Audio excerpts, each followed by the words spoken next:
haaluma salphaa ta'een dinnichaa qofa fayyadamnee ciree ajaa'ibaa yeroo takka mana keenya keessatti qopheeffannee haala salphaa ta'ee fi ciree hedduu takka mi'aawaa ta'eef hawwataa ta'e wajjannaa. Meeshaa kana immoo gatiin isaa meeqa kamtu irra bareeda warroonni jettan hundi keessanuyyuu gara dhumaatti. Assalamu alaikum warahmatullahi wabarakatuh. Jirra jirtu hordoftoota jaalatamoo fi kabajamoo akkam jirtan fayyaa keessanii. Alamanni isaanam nagaa isiniin jecha warroonni biyya alaa jirtanis warroonni jirtanis keessanii bakka jirtanitti nageenyi kiyya isin qabu. Itti aansee kunoo dinnichaan akkuma argaa jirtan kana bilchaatetti jira. Dinnichaa bilcheessine dinnichaa kanarraa akkamitti ciree hedduu bareedaa ta'e wajjannaa kan jedhu viidiyoo kana qabadhee isinii dhufeetin jira. Akkasumallee wantoota viidiyoo kana qabadhee isinii dhufee fi warroonni keessaan natti bilbiltanii yookaan gara WhatsAppiitiin stoofiin akka keetii suni bareedamoo kan jalaa cufaa qabu kanatu bareeda akkasuma eelee daabboo kadheen gadda hojjette san irraa nuu dubbadhu mee kana yomoo ka walirratti sanoo yaa warroonni jettanii nagaa fattan asumaanillee viidiyoo isinirraa turee roda nagaa fattanii kanaaf deebisaa akkasiin ta'uu deebi'anii nama gaafatu jira nama ibsa nuu kenni jedhee nagaa fatte jira jechuudha. Kanaaf viidiyoo kanallee itti isinii makuu barbaadeeti dinnichaan akkuma argitan kana maashaallah bareedatti bilchaate. Kanaaf amma gara hojiitti dabarra. Egaa stoofiin kiyyo kana jechuudha akkuma argaa jirtan kana kunoo waa kaama dhufe sanirraa dhiqoo adda qabu jala cufaan qabu kiyya garuu bakka meeshaa irra kaatanii qaba qalamiin isaa kun garuu irraa qataa deema akkuma argaa jirtan kan gubbaan isaa adii ta'ee jira. Wanti kanarraa adda isa godhu egaa gara dhuma viidiyoo kanaatti irratti isinii ibsaa haga dhuma viidiyoo kanaatti na waliin tura isiniin jedha. Egaa hordoftoota kiyya warroonni harawa maamila kiyya taatanii viidiyoo kiyya hordofaa jirtanii yaada babbareedaa na barreessaa jirtan haamilee natti horaa jirtan egaa hundi keessaniyyuu galatoomaa ulfaadha isiniin jedha. Warroonni mootu hanga ammaa chaanala isin booti faarawaa taatan mootu wanti ani hojjedhu akka isiniin dabarree subscribe gochuudha maatii kiyya taatanii viidiyoo kiyya hordofuu dandeettanii isiniin jedha hordoftoota kiyya. Itti aansuun mootu yeroo viidiyoo gadi isinii dhiisu gizamara viidiyoo nan gadhiisu akka dafee isin bira ga'u subscribe eega gootan booda ittuma deebi'atanii ammallee mallattoo bilbilaa tafakkaatu san gadi yoo tuttan gizee maraa bakka kamuu yoo jiraattan viidiyoo nan hojjedhe dafee isin bira ga'a jechuudha akkuma gadhiisanii kanaaf laaltanii waan irraa barumsa qabu ta'e irraa barattanii waan itti bashannanaa yoo ta'e bashannantanii odeeffannoo yoo ta'e dhageeffattanii egaa akka ittiin bohaartan isiniin jedha. Gara viidiyootti yoo dabarree akkuma argaa jirtan kana egaa dinnichi kiyya akkasitti naa bilchaateen booda waan asitti argaa jirtan kana dinnicha sana akkamitti akka godhu maal akka itti daddabalu isinitti agarsiisa isiniin jedha hordoftoota kiyya. Akkuma argaa jirtan kana shunkurtii quncisee geesse kaarootii illee ni fayyadama kaarootii firii lamallee ni quncifadha saniin booda walumaan ilaala isiniin jedha viidiyoo kanaan garumaatti ilaala laayikii gochuu hin dagatina. Warri amma laayikii godhaa jirtanillee viidiyoo kii daawwataa jirtanitti galatoomaa ulfaadha aluma kanallee tufaa isiniin jedha. Anillee waan isin barbaadan irraa isiniin ga'uuf qophiidha. Akkuma argaa jirtan kana egaa irra lolla'ee shunkurtii kiyya ciradha. Egaa shunkurtii waddadee jira ni gaa firii lamayyuu ni gaa ture waan xiqqoo hojjetudha.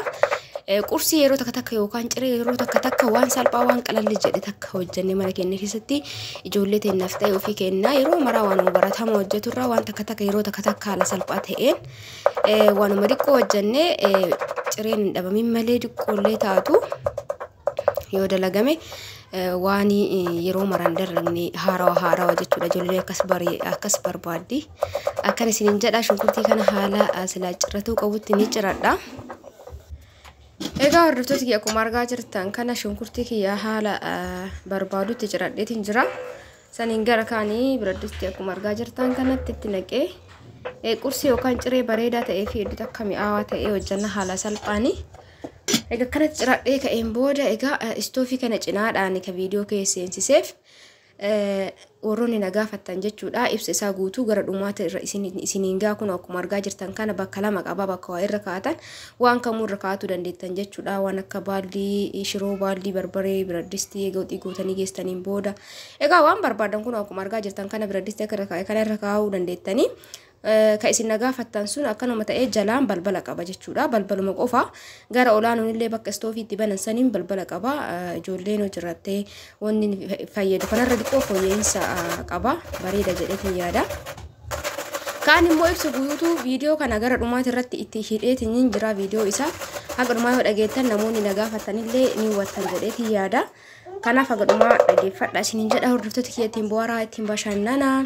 Egaa viidiyoo kiyyaa viidiyoowwan isinii dalagaa jirutti akka gammaddan abdiin qabaa. Akka itti gammaddan viidiyoon hojjedhu keessatti ka isinitti tole jechuudha. Ka isinitti tole laayikii godhaa, koomentii barreessaa, gaafii viidiyoo san irratti illee yoo qabaattan barreessaa. Yoo isinitti toluu baatu laayikii illee godhuu baattanii rakkoon qabu jechuudha. Maaliif ta'a jennaan anillee waan natti tole tokko ka laayikii godhu. Kanaaf viidiyoo hangaruu hojjedhe keessaa yeroo takka viidiyoo ergaa qabdu ka TikTok illee gadhiisa. Ka ergaa qabdu kan namni waa irraa barata yookaan fakkeenya waayii irraa fudhata namni jedhee kan yaadu jechuudha. Jedhisee ka TikTok gadi dhiisu garuu waan ergaa qabdu waan namni irraa baratu yoo ta'e gadhiisa jechuudha. Wantoota akkasii yoo isinitti toluu baate rakkoon qabu garuu viidiyoo ifaajee isin hojjedhe akkana kanneen laayikii godhaa isiniin jedha hordoftoota kiyya. Itti aansee timaatima kan irraa quncisee kanatti ni cicciradha. Faqaffaqullee ni danda'a garuu wanta nama hojjetu jedhu kun haala kanaan yoo godhame bareeda. Osoo waxii yookaan shiroo ta'ee faqaffaquu qaba malee akkanatti hin ciru isiniin jedha.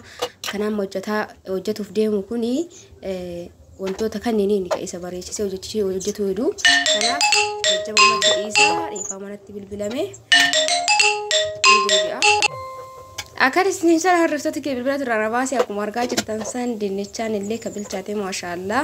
Haala kanaan dinnichaa keenya waan bira qopheeffannee booda dinnichaa affeelee san irraa quncisa. Akkuma tan abdiin qabaa sagaleen akka isinitti hin dheeranne jedheetiin ariifachisutti jira. Dinnichaa haaluma argitan kanaan dinnichaa madiqqoo tana suugoo bareechisnee godhachuu dandeenya haala salphaa ta'een. Ani indoomi shunkurtii ni diqqeessee yoo akkanatti nama baay'eef jechuun qursii olii galaa hojjetu barbaadan nama guutuuf kana jechuun tariitii nama ijoolleef hojjetu danda'a yookaan akka hin diqqaanne suugoo itti baay'isatu qabdan jechuudha. Akkuma kanatti kunuu shunkurtii fi kaarotii faqaffaqee bakkuma tokkotti walitti naqee ibiddarra kaayee jechuudha. Akka istoofirra kaayee akkuma argaa jirtan kana egaa kana goonee booda egaa inni bilchaatu kana waliin geennee itti qadaanna.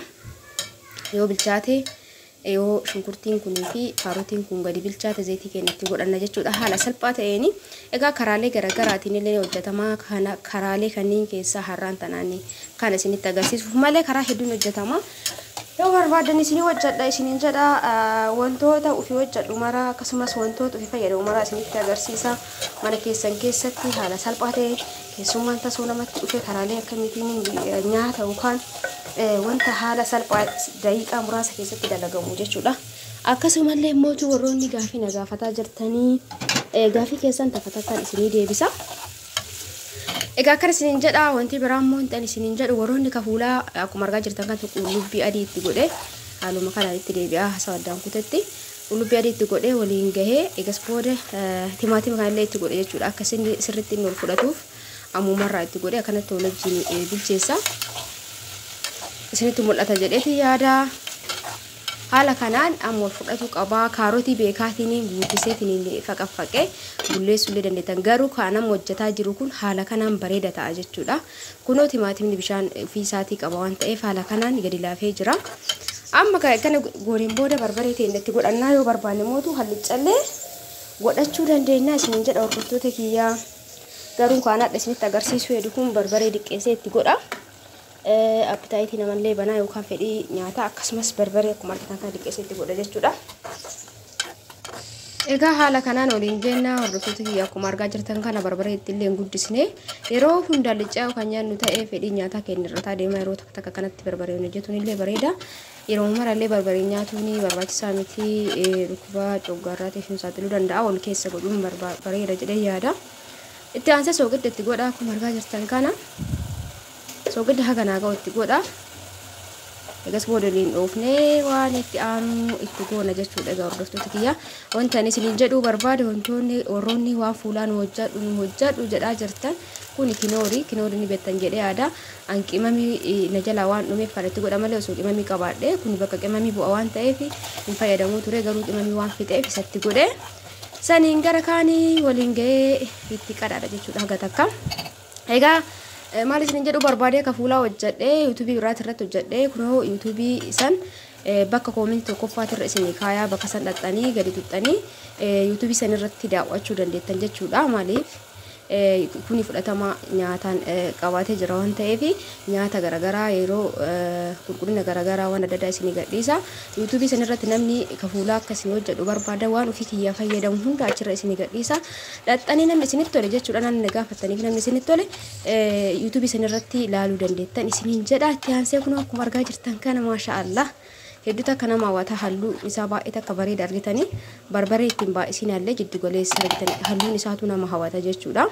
Waan tokko biddeena nama quubsu eelee marratti beekan jedhani akkasii akka mi'aawu kanatti ni beesaa maashaallah. Akkana goonee mana keenya keessatti haala salphaa ta'ee fi daqiiqaa muraasa keessatti qopheeffachuu dandeenya isiniin jedha. Akkasinitti tolu abdiin qaba. Yoo isinitti tolee laayikii naa mirkaneessa. Yaada keessanillee barreessaa isiniin jedha. Maashaallah baay'ee takka bareeda akkuma argaa jirtan kana halluun isaas egas booda ka qopheeffannee wajjumaan nyaanna hanga dhumaatti tura warra gammaa ilaalaa jirtan hin bahina hanga dhumaatti ilaalaa isiniin jedha maaliif waliin nyaanna waan ta'eef hin bahina akkuma argaa jirtan kana maashaallah bareedaadha. Egas booda egaa buna keessan danfifattanii ganama akkanatti ciree kana nyaattanii bura keessan dhuddanii gara dalagaatti bobbaatanii isiniin jedha. Akkasinitti tolu abdiin qaba maashaallah baay'ee takka bareeda. Yoo barbaadan qixxaan yoo barbaadan adduma isaa fal'aana nyaatu dandeessanii san booda buna keessan haala bareedaa ta'een kun akkuma argaa jirtan kana maashaallah baay'ee takka bareeda. Dhugaa hedduu takka mi'aayallee haaluma salphaa ta'eeni. Kanaaf haala kanaan goonee dinnichaa qofa yeroo takka jechuudha wal keessa jijjiirree hojjetu qabna.